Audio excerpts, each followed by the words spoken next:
What's going on, my broskiis? My name is Toadskii, back again, here to bring you guys yet another One Piece Treasure Cruise video, and a brand new Grand Voyage has dropped, and here we have the level 5 clear of the brand new Monkey D. Luffy Grand Voyage over in the Loguetown island, and this is the first team that was able to clear it. So I want to give a huge shout out to Pyro, who is in one of the Discord servers, and it was a whole group of us trying to figure it out last night, and we were able to land on this team. Shout out to Pyro, though. He was the main culprit of organizing this team, and shout out to Rizzy, who was the first clearer of this team. However, since then there has actually been a little bit of development in terms of the teams that were capable of beating this, and the way that it is actually done is by switching the friend captain. So instead of using Kuzan as your captain, you actually switch the positions of Bato and Kuzan, and you basically get the same thing. But make sure that Kuzan is on the bottom row. That is actually something that is required. So in terms of how this team actually works, on the first stage here, we're going to be using Bato,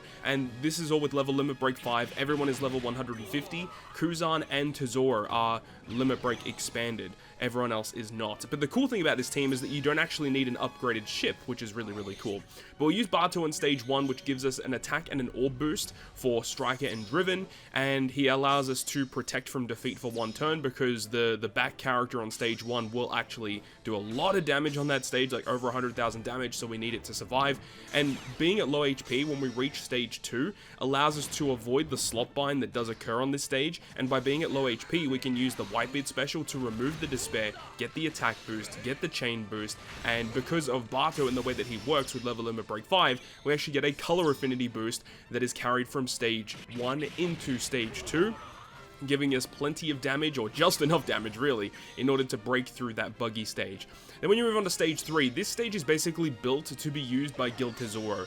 There's 2 specific barriers here, and by using the special Tesoro, we can guarantee the top and bottom row slots being matching. We get that chain lock for multiple turns, and if we hit a certain amount of grates, the chain lock will be buffed in the next turn, which is very important. But also barrier penetration on Kuzan is very, very key here. So because we need 2 block slots in order to break Usopp's barrier, we have those block slots thanks to Tesoro, and then we can go ahead and hit the grates for the rest of the characters to maintain those matching slots.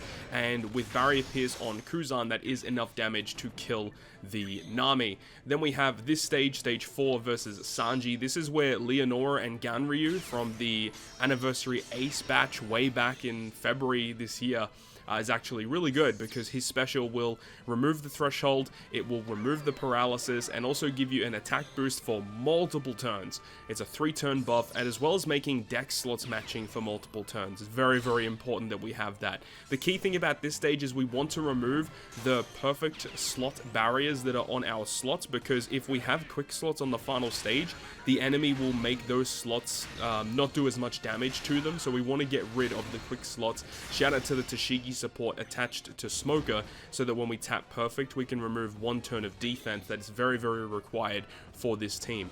And then when we reach the final stage, we can activate Smoker, which will give us an orb boost. We can activate Kuzan, which will extend the duration of the attack and orb boost and give us a chain boundary. And then by using the super type of Smoker, we can make the attack and orb boost last for a further additional 1 turn. And we need to kill Luffy and Zoro over 3 separate turns.